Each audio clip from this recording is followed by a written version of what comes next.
Bengal mirror prime time पर देखे खबरें फटाफट। अब चंद मिनटों में जाने शिल्पांचल का हाल। आइए शुरू करते हैं आज की खबरों के साथ।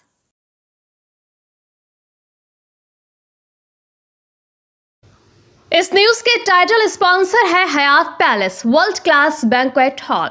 अन्य स्पॉन्सर है Ramakrishna mission ashram private ITI। इसके अलावा होटल पायल इन। पश्चिम बर्धमान जिले में नई सरकार के गठन के बाद आसनसोल दुर्गापुर पुलिस कमिश्नरेट अवैध कारोबार और उगाही के खिलाफ लगातार कार्रवाई कर रही है। इसी क्रम में अंडाल क्षेत्र से तृणमूल कांग्रेस के 2 नेताओं को गिरफ्तार किया गया है। गिरफ्तार नेताओं में कंचन मित्रा और मोहम्मद मुजफ्फर हुसैन शामिल हैं।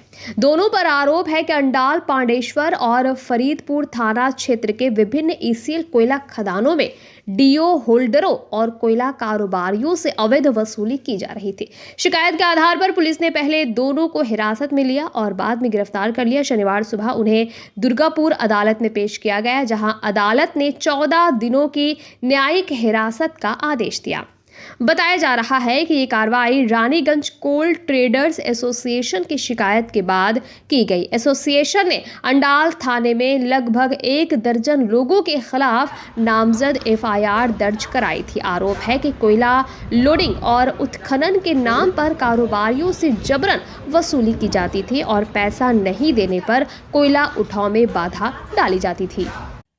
बाराबनी ब्लॉक में वोट के बाद हिंसा, धमकी, मारपीट और समाज विरोधी गतिविधियों के आरोप में बाराबनी थाना पुलिस ने शुक्रवार रात 6 लोगों को गिरफ्तार किया। गिरफ्तार आरोपियों में बाराबनी पंचायत समिति के पूर्व कर्माध्यक्ष सुकुमार साधु और सिविक वॉलंटियर देवाशीष गोप भी शामिल है। अन्य आरोपियों के नाम उत्तम मंडल, दीनबंधु माझी, साजिद खान और शिवेन घाटी है। शनिवार को सभी को आसनसोल अदालत में पेश किया गया। पुलिस सूत्रों के अनुसार आरोपियों पर 2021 विधानसभा चुनाव के बाद हिंसा फैलाने, 2026 चुनाव से पहले इलाके में डर का माहौल बनाने, धमकी देने और मारपीट करने के आरोप है। बताया जा रहा है कि सभी आरोपी तृणमूल कांग्रेस के बाराबनी ब्लॉक अध्यक्ष असित सिंह के करीबी है। पुलिस ने दावा किया कि कुछ आरोपी कोयला कारोबार, तगादा वसूली और अन्य समाज विरोधी गतिविधियों में भी शामिल थे। भाजपा युवा मोर्चा के जिला नेता सूरज सिंह ने कहा कि आरोपियों के खिलाफ पहले से ही कई शिकायतें थीं और उन्होंने भाजपा कार्यकर्ताओं को प्रताड़ित कर इलाके में आतंक का माहौल बना रखा था। वहीं राज्य के मंत्री अग्निमित्रा पॉल ने कहा कि 2021 के बाद भाजपा समर्थकों पर हुए अत्याचारों का पूरा हिसाब लिया जाएगा और दोषियों के खिलाफ कड़ी कार्रवाई होगी। মাননীয় মুখ্যমন্ত্রী শুভেন্দু অধিকারী মহাশয় খুবই ক্লিয়ারলি বলে দিয়েছেন। গতকাল বিধানসভার অধিবেশনেও তৃণমূল থেকে এই কথাটি তোলা হয়েছিল যে তাদের নাকি কর্মীদের উপর অত্যাচার হয়েছে, তারা নাকি ঘর ছাড়া। আমাদের কাছে খবর নেই। আর মাননীয় মুখ্যমন্ত্রী খুব ক্লিয়ারলি বলে দিয়েছেন যদি এমন কেউ থাকে যে ঘর ছাড়া, তাদেরকে আমরা সসম্মানে বাড়িতে ঢুকিয়ে দেবো, কথা দিলাম। কিন্তু যার FIR এ নাম আছে 2021-এ আমাদের কর্মীদের ওপর মারধর করে, ধর্ষণ করে গাছে ঝুলিয়ে দিয়েছিলেন, বাড়ি ঘরদোর পুড়িয়ে দিয়েছিলেন, ক্ষেত পুড়িয়ে দিয়েছিলেন, মাছের চাষ সেখানে বিষ মিশিয়ে দিয়েছিলেন, এরকম যদি কোনো ব্যক্তি থাকে তাহলে কিন্তু আমরা অ্যারেস্ট করব, তার শাস্তি হবে। সুতরাং বারাবণীতে যেটা শুরু হয়েছে এটা শুধু ট্রেলার, এরপর দেখুন কি হয়। पश्चिम बंगाल झारखंड सीमा पर कथित दलाल चक्र और अवैध वसूली के खिलाफ शनिवार को पश्चिम बर्धमान जिले के कुल्टी में ट्रक चालकों ने प्रदर्शन करते हुए 19 नंबर राष्ट्रीय राजमार्ग जाम कर दिया। ये घटना दामागोड़िया रेल ब्रिज के पास कोलकाता धनबाद लेन में हुई, जिससे इलाके में तनाव फैल गया। ट्रक चालकों का आरोप है कि सभी वैध दस्तावेज होने के बावजूद रामपुर MVI विभाग के अधिकारी जानबूझकर वाहनों को रोककर परेशान कर रहे हैं। चालक अमर सिंह ने बताया कि वो हल्दिया पोर्ट से नेपाल के लिए माल लेकर जा रहे थे, लेकिन रास्ते में दस्तावेज जांच के नाम पर उन्हें काफी देर तक रोका गया। कई अन्य चालकों ने आरोप आरोप लगाया कि आसनसोल एमवीआई क्षेत्र में वाहन एंट्री के नाम पर दलालों का बड़ा नेटवर्क सक्रिय है। उनका दावा है कि पैसे दिए बिना ट्रकों को आगे बढ़ने नहीं दिया जाता और बार बार जांच के नाम पर उत्पीड़न किया जाता है। घटना की सूचना मिलते ही कुल्टी थाना और चौरंगी फाड़ी की पुलिस मौके पर पहुंची। करीब 30 मिनट की बातचीत के बाद प्रदर्शन समाप्त कराया गया और यातायात सामान्य हुआ। हालांकि सड़क जाम करने के आरोप में एक ट्रक चालक को पुलिस ने हिरासत में लिया है। वहीं मोटर व्हीकल विभाग के अधिकारियों ने सभी आरोपों को निराधार बताते हुए कहा कि केवल नियम के तहत दस्तावेजों की जांच की जा रही थी और किसी तरह की अवैध वसूली नहीं की गई। पुलिस ने कहा कि पूरे मामले की जांच की जा रही है। बंगाल के लिए घुसेगा तो सब ड्राइवरों के लिए यहाँ के दलालों का नंबर दे रखा है। दलाल बोले तो जो एंट्री कराता है उस पे फ़ोन करो, उसके लिए पैसे डालो तब गाड़ी जाएगा। अगर किसी ने किसी को फ़ोन नहीं किया, चेक पोस्ट पे कोई आरटीओ नहीं रहता है, आरटीओ आ गए। अगर किसी ने एंट्री नहीं कराया तो गाड़ी वो वहाँ से कॉल कर देंगे, फला गाड़ी का एंट्री नहीं हुआ है, तो वो रास्ते में बीच रास्ते में रुका के उसका 10 का 20 का 50 का चालान भर देते हैं। ये एंट्री कौन करता है? एंट्री इन्हीं के बंदे होते हैं, आरटीओ के, जो फिक्स रहता है उसका 10 टेरी का 700, 12 टेरी का और ज़्यादा है, टेलर का और ज़्यादा है। ये प्रोसेसिंग है बंगाल का। एंट्री नहीं इसलिए अब ये जो टेलर है इसका एंट्री नहीं हुआ है। अगर इसका एंट्री हो जाता तो कोई प्रॉब्लम नहीं थी। तो एंट्री कौन करता है? दलाल एंट्री करते हैं दलाल। कितना दिक्कत होता है रोड में चलने में? रोड में चलने में बहुत प्रॉब्लम होता है, बहुत ज़्यादा प्रॉब्लम होता है। बंगाल का अलग सिस्टम है, यहाँ पे आने के लिए हर ड्राइवर कांपते हैं। जो यहाँ का सिस्टम है वो बहुत बेकार है। बेकार इसलिए यहाँ के आप लोग अलग। क्या चाह रहे हैं? आप लोग का मांग क्या है? हमारा मांग ये है, जैसे और भी स्टेट में नियम है भाई, इधर का डंडा टैक्स कटाना पड़ता है स्पेशल अलग से, ये स्पेशल दादागिरी के लिए। ऑल इंडिया में हम कहीं भी जाते हैं हमें कोई कागजन प्रॉब्लम नहीं आती। हम ऑल इंडिया परमिट रहता है, उसी से ही गाड़ी चली जाती है। अपना नाम? आपका नाम क्या है? मेरा नाम है जी अलीम। अलीम। गाड़ी चलाते हैं? हाँ, ड्राइवर। पश्चिम बर्धमान जिले के विकास कार्यों को लेकर सोमवार को आसनसोल स्थित डीएम कार्यालय में एक महत्वपूर्ण प्रशासनिक बैठक आयोजित की गई।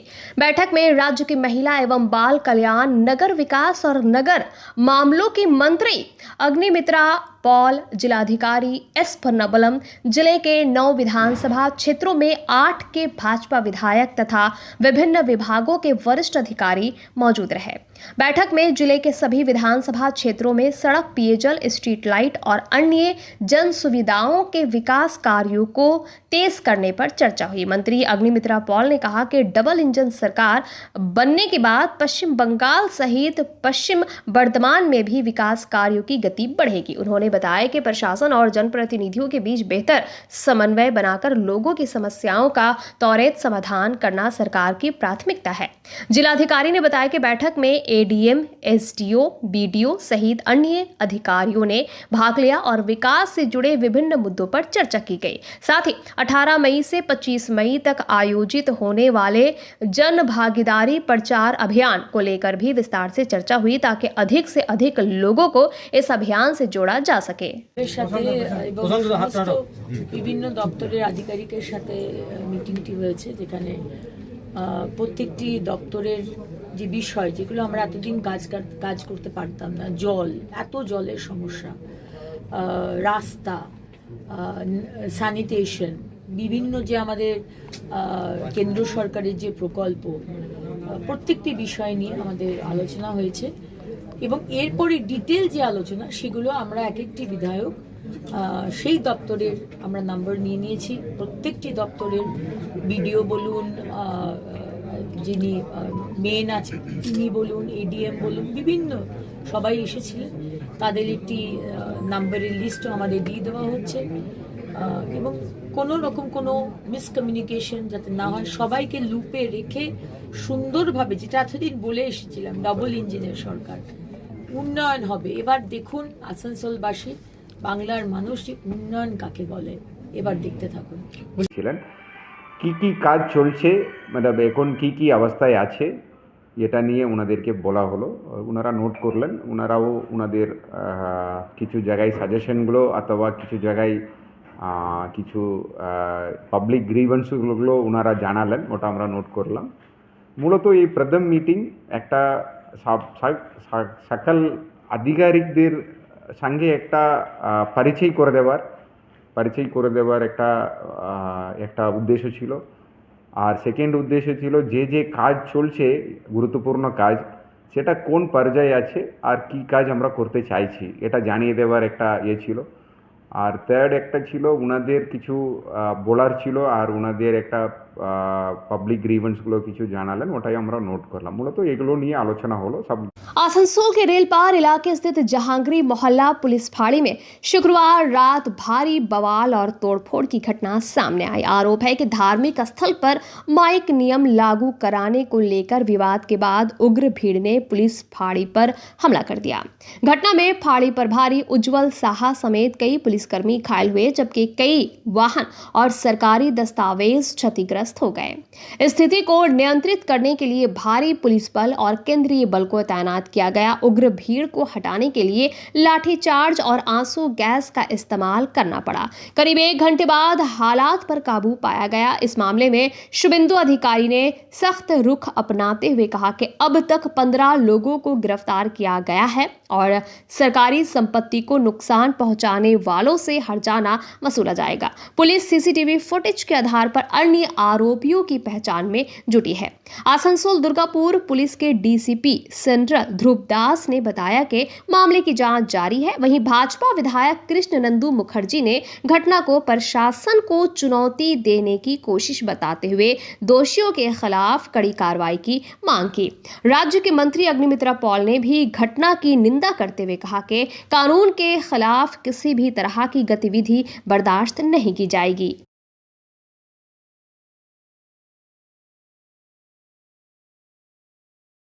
আসানসোলের ঝিংড়ি মহল্লা ফাঁড়িতে যে ঘটনা ঘটেছে, একদল দুষ্কৃতী সেই ফাঁড়ি ভাঙচুর করে যে চ্যালেঞ্জের সামনে প্রশাসনকে ফেলেছেন। যারা যারা এই ঘটনা ঘটিয়েছেন তাদের শনাক্তিকরণ চলছে, তাদের প্রত্যেককে খুঁজে বের করা হবে এবং তাদের দৃষ্টান্তমূলক শাস্তি দেওয়া হবে। এবং যারা পর্দার পেছনে থেকে এসি ঘরে থেকে যারা এই ঘটনাকে উস্কানি দিলেন তাদেরও কিন্তু খুঁজে বের করে তাদেরকেও কিন্তু শাস্তি দেওয়া হবে। সাধারণ মানুষের উদ্দেশ্যে আমার বার্তা, ওই অঞ্চলের আপনারা কোনো প্ররোচনায় পা দেবেন না, প্রশাসনের সঙ্গে সহযোগিতা করুন, কোনো উস্কানিতে প্রভাবিত হবেন না। আমরা আইনের শাসন প্রতিষ্ঠা করতে পশ্চিমবঙ্গে বদ্ধপরিকর। এটার মধ্যে কোনো প্রতিবন্ধকতা এলে সেটা কঠোরভাবে সেটাকে দমন করা হবে। আপনারা সবাই সাধারণ মানুষরা এটার মধ্যে পড়বেন না। সাধারণ মানুষ এই ঘটনা ঘটায়নি, কিছু দুষ্কৃতী এই ঘটনা ঘটিয়েছে আমি মনে করি, এবং যারা ঘটিয়েছে এবং যারা ঘটানো করিয়েছে তাদের বিরুদ্ধে যা যা করণীয় সমস্ত প্রশাসন করবে। প্রশাসনকে সহযোগিতা করবে। একটা জামায়াত হয়েছিল, সেই জামায়াতের সঙ্গে আমরা কথা বলছিলাম, তার মধ্যে কিছু লোক হঠাৎ করে ভায়োলেন্ট হয়ে গিয়ে পাথর ছুঁড়তে আরম্ভ করে। তো ওদেরকে আমরা সবাইকে ডিসকাস করে দিচ্ছি রাতেই। কোন রেড চলছে, আমরা অ্যারেস্ট করেছি। যারা যারা ইনভলভ আছে প্রত্যেককে চিহ্নিত করা হচ্ছে। এই যে सब मिलके डीजीपी मिलके सीपी सब लोग था, सब मिलके हम लोग जो मैसेज दे दिया इसको इम्प्लीमेंटेशन करना उनका काम है। एक इंसिडेंट आसनसोल में कल हुआ था, अब तक 15 अरेस्ट हुआ है। जो लोग फाड़ी को तोड़फोड़ किया है, हमारी कानून है प्रदेश में, एक कानून लागू होगा। तोड़फोड़ करने वाला का खिलाफ तो पुलिस कस्टडी, रिमांड, इंटरोगेशन वो तो होगा ही होगा। साथ साथ जो डैमेज हुआ गवर्नमेंट प्रॉपर्टी उनका पर्सनल एक्सचेकर से वो भी वसूल करने का डायरेक्शन हम लोग दे दिया। कोई सरकारी प्रॉपर्टी पर हाथ मत उठाओ। पुलिस इंजर्ड होगा तो छोड़ने वाला हम लोग नहीं है। पुलिस को हम लोग सब जो ऑर्डर हम लोग एक हफ्ते में दिया है regarding slaughter shop, regarding sound pollution, regarding illegal sand coal mine, regarding toll illegal toll plaza, जो दिया है हम सब बताया हम लोग। तेज बारिश और आंधी के बावजूद शनिवार को आसनसोल दक्षिण के हीरापुर इलाके में मंत्री अग्निमित्रा पॉल ने धन्यवाद रैली निकाली। खराब मौसम के बीच भी वो खुले वाहन में खड़े होकर समर्थकों का अभिवादन करती नजर आई। हाल ही में शुभेंदु अधिकारी की मंत्री परिषद में शपथ लेने के बाद अग्निमित्रा पॉल लगातार अपने विधानसभा क्षेत्र में विभिन्न कार्यक्रमों में हिस्सा ले रही हैं। शनिवार की इस रैली में बड़ी संख्या में भाजपा कार्यकर्ता और समर्थक शामिल हुए। मूसलाधार बारिश के बावजूद रैली को लेकर लोगों में काफी उत्साह और जोश देखा गया। पूरे इलाके में भाजपा समर्थकों की भीड़ और नारों से माहौल उत्साहपूर्ण बना रहा।